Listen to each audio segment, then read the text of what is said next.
Wayanad, Kerala's tourist town.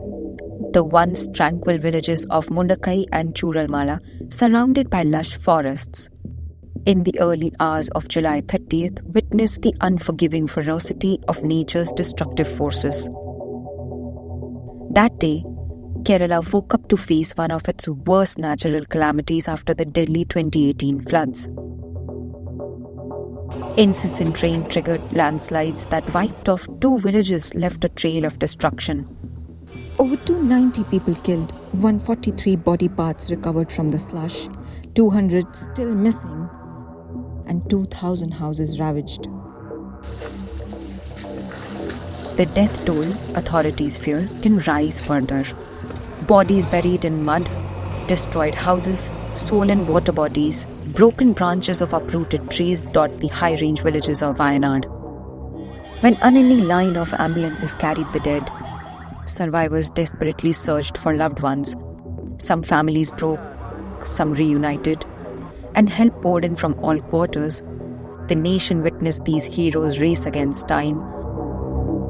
Our forces built a key bridge in record time, a community come together, and our netas bicker.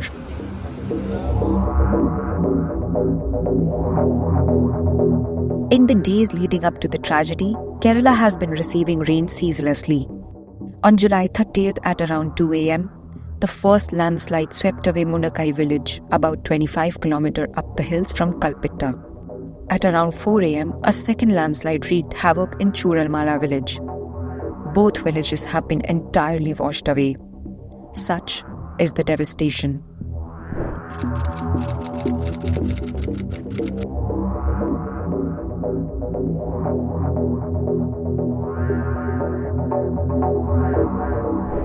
The deluge brought back memories of the 2018 floods that claimed 500 lives. Every year, Kerala holds its breath and ushers in monsoon with caution. Since 2018, Kerala has witnessed 5 severe landslides in Kozhikode, Palakkad, Wayanad and Malappuram. These landslides have collectively claimed 160 lives. Between 2015 and 2022, Kerala faced 2,239 out of 3,782 landslides in India.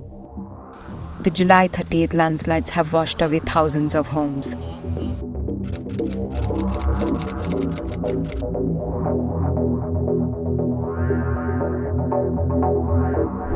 Ganesh says he's lucky that his children were not in the village when the landslides struck, but many are not.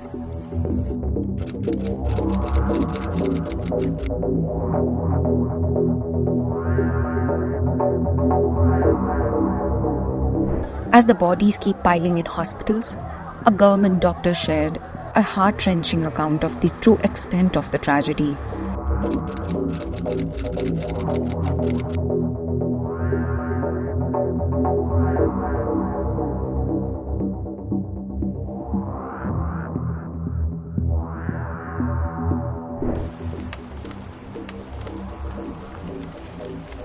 With hundreds still trapped under the debris and rising fatalities, rescue teams are racing against time to pull out any survivors. Teams comprising the Indian Army, Indian Navy, National Disaster Response Force were mobilized amid tough weather and risk of more landslides.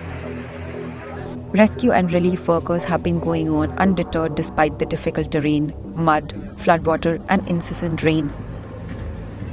The roads had disappeared, bridges were destroyed and rivers changed course. The rescue teams had to improvise.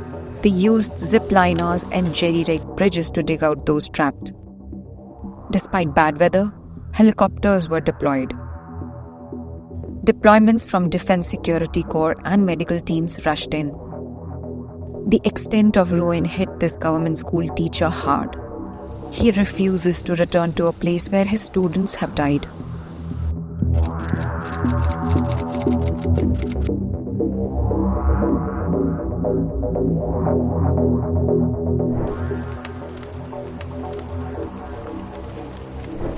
Experts link disasters of this enormity to impacts of climate change, worsened by deforestation and soil erosion.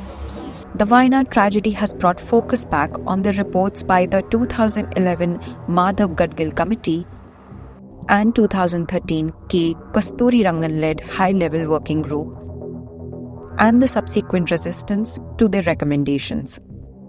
The devastated areas were recommended to be demarcated as ecologically sensitive area due to their environmental fragility. Development activities like mining, quarrying, polluting factories were proposed to be restricted and tourism to be regulated. Both reports were criticized for being too environment forward and not being too people-centric. Once you remove the people, displace them to some other place, make that place no-go zone, and start developing vegetation or contour walls, retainer walls, whatever is needed to protect that area, you should start doing it, developing it. Over a period of time, when the vegetation gets strong, the shrubs, the grasses get stronger, and there will be some hold for the plantation over the soil. It can get less landslide prone. So what we are saying to the government is, first identify the vulnerable hotspots, identify them, take precautions, make people to understand this. If it's needed, displace them or move them to a safer place, which people have to do it because they will be more vulnerable, loss of lives will be there. Dr. K. Soman, a retired and former head of the Resources Analysis Division of the National Center for Science Studies, notes,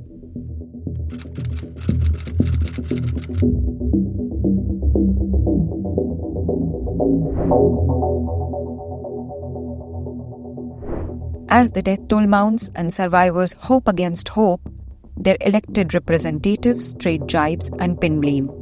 On July 31st, Parliament took up a discussion on the tragedy under a calling attention motion.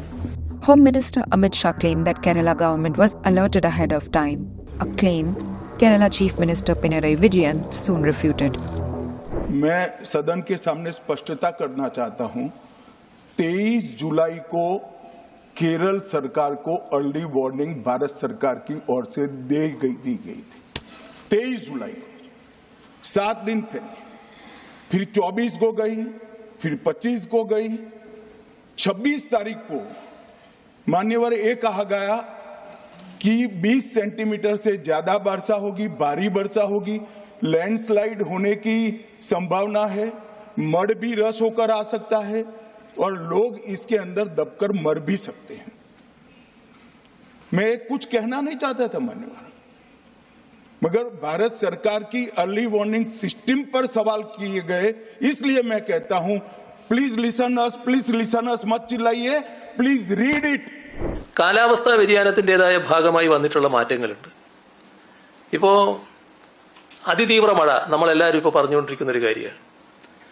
ആ അതിതീവ്ര മഴയുടെ ശക്തി എത്രയാണ്? നേരത്തെ നമ്മൾക്ക് അത്തരമൊരു മഴ അനുഭവപ്പെട്ടിട്ടുണ്ടോ? Low possibility of occurrences of landslides, a few small landslide may occur. അതാണ് ഏറ്റവും അടിയിലുള്ള ഭാഗം. ഇതാണ് അന്ന് നമുക്ക് കിട്ടിയ മുന്നറിയിപ്പ്. The weather forecasts carried an orange alert for Kerala for July 25th, a yellow watch alert for July 23rd, 24th, 26th and 27th. A yellow alert doesn't call for action specifically. The extended range forecast for July 25th to August 7th had predicted scattered to fairly widespread light to moderate rainfall accompanied by thunder and lightning, very likely over Kerala and Mahi. The July 29 release by the IMD issued an orange alert for heavy rainfall on the same day. The landslide occurred on July 30th. A red alert for July 30th was issued in a press release at 1 p.m. after 2 landslides have already devastated Wayanad. BJP MP Tejasvi Surya attacked Congress's MP Rahul Gandhi, who was Wayanad MP till about a few days ago. Congress was quick to counter. 2020, Kerala State Disaster Management Authority advised relocating 4,000 families from landslide-prone areas in Wayanad. Till today, no action was taken, and the MP representing Wayanad did not even raise this issue till today. इसके पीछे का कारण मैं बताना चाहता हूं अध्यक्ष जी. 2021 में केरला लेजिस्लेटिव असेंबली में केरला के फॉरेस्ट मिनिस्टर के राजू जी ने ये एडमिट किए कि हम वहां से एनक्रोचमेंट को, इलीगल एनक्रोचमेंट को इसलिए नहीं उठा पा रहे हैं क्योंकि I don't think we should be focusing on politics. Number one, we have to be focusing on the hope of rescuing some people still, because the truth is 200 lives have been lost, but there are still another 200 people who are missing. 2 villages have disappeared off the map. It's a very serious crisis. On a priority basis, see who you can save, and if you can't save, at least get their bodies out from this horrendous catastrophe. Then you can look at the politics. As you know, the Home Minister said there was some warning. The state government, Chief Minister says the warning was not sufficiently serious. It was a green or orange alert and not a red alert. All of these things can be disputed later. It will be declared as a severe calamity because under the MP Lads funds, any MP in India, not just from that area, can donate up to 1 crore for a natural calamity once the government so declares it. Congress leaders Rahul Gandhi and Priyanka Gandhi Vadra visited the landslide hit area on August 1st. It's quite a painful experience to see how many people have lost family members, lost houses. It's very difficult to speak to people in these circumstances because really you don't know what to say to them, you know. So it's been quite a difficult day for me, but we are going to try and help. I feel how I felt when my father died. That I've seen so many people. I remember what I felt when my father died, and here people have not just lost a father. They've lost the whole family, entire family, brother, sister, mother, father. So I know what I felt, and this is much worse than that. And it's not one person who's feeling it, it's thousands of people who are feeling it.